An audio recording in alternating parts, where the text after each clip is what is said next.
నమస్కారం గురూజీ. శ్రీమాత్రే నమః. గురూజీ, ఎవరికైనా సరే ఏలినాటి శని ఉంది అంటే చాలా కష్టాలు అనుభవిస్తారు, అన్ని సమస్యలొస్తాయని చెబుతూ అవును. ఉంటారు. అవును. మరి ఏలినాటి శని అనేది ఒక వ్యక్తి ఉంది అనుకుందాము. మరి అలాంటి వ్యక్తి ఈ సమస్యలన్నింటిని దాటుకొని సంతోషంగా ఉండాలి అంటే ఏం చేయాలి అంటారు? చాలా మంచి ప్రశ్న వేశారమ్మా. ఎప్పుడైనా గుర్తుపెట్టుకోండి, ఏలినాటి శని అంటే 7.5 సంవత్సరాలు ఉంటుంది, గుర్తుపెట్టుకోండి. హ్మ్.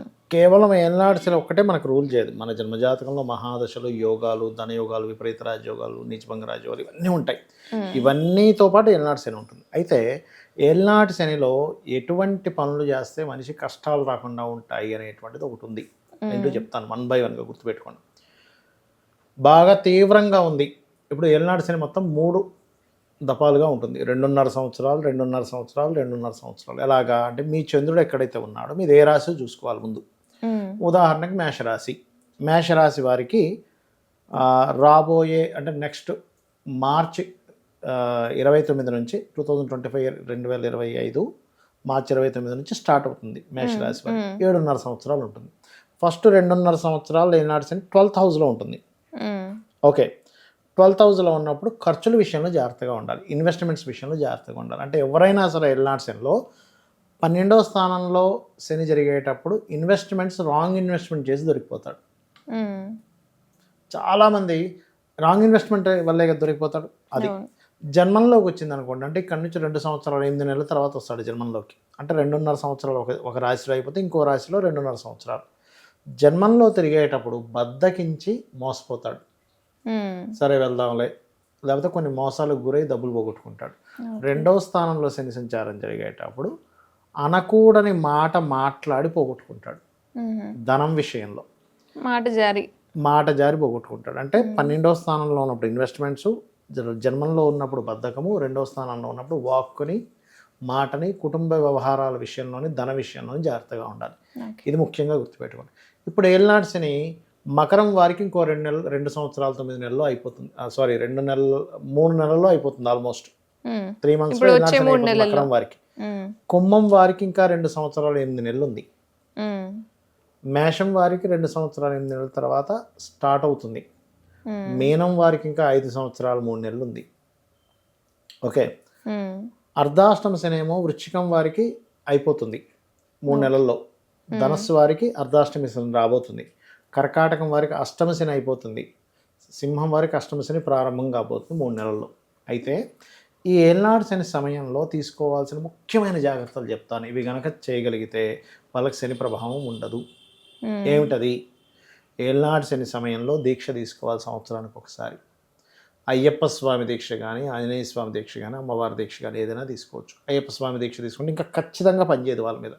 ఎందుకంటే ఈ 40 రోజులు వీళ్ళు పడినటువంటి కష్టం ఏదైతే ఉందో, కాళ్ళకి చెప్పులు వేసుకోకుండా బ్రహ్మచర్యం పాటిస్తూ నేలను నిద్రపోయి ఉదయం సాయంత్రం పూజ చేసి నల్లటి వస్త్రాలను ఎప్పుడైతే ధరిస్తారో వీళ్ళకి శని ప్రభావం పడదు. ఎందుకంటే వీళ్ళు స్వయంగా కష్టపడుతున్నారు అక్కడ.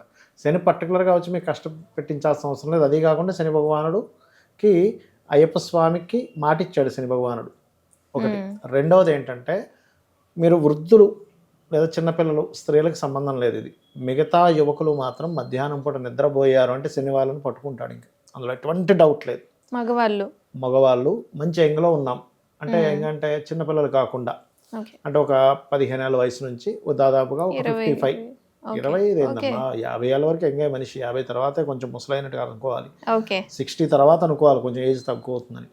ఆల్మోస్ట్ 50 వరకు మనిషి ఎంగే, గుర్తుపెట్టుకోండి. ఆ లోపల ఉన్న వయసు వాళ్ళు ఎప్పుడు కూడా మధ్యాహ్నం నిద్రపోకూడదు. మధ్యాహ్నం నిద్రపోతే దారిద్రము అని చెప్తుంది శాస్త్రం. మందుడు అంటే మీకు బద్ధకాన్ని ఇచ్చేటువంటి గ్రహ సంబంధించిన దాన్ని మీకు మీరే తెచ్చుకుంటున్నారు. అంటే శని ప్రభావం నెగిటివ్గా మీకు రాబోతుంది. అనారోగ్యం పాలవడము అంటే ఇంకా నిద్రపోతున్నాడు అనుకోండి, నెగ్లిజెన్స్ ఉంటుంది మనిషికి. అంటే ఏమవుతుంది, సరే రేపు చేద్దాంలే, రేపు వెళ్దాంలే, రేపటికి ఎందుకు ఉంటుంది మీకోసం పని అక్కడ అయిపోతుంది. సో బద్ధకించకూడదు. మూడవది, ఎట్టి పరిస్థితుల్లోని స్నానం ఆలస్యంగా చేయకూడదు. ఏలినాటి శని ఉన్న వాళ్ళు చాలామంది చూడండి, పొద్దున్నే స్నానం చేయకుండా 10 గంటలకో 12 గంటలకో సాయంత్రమో ఒక రోజంతా స్నానం చేయకుండా ఉంటారు.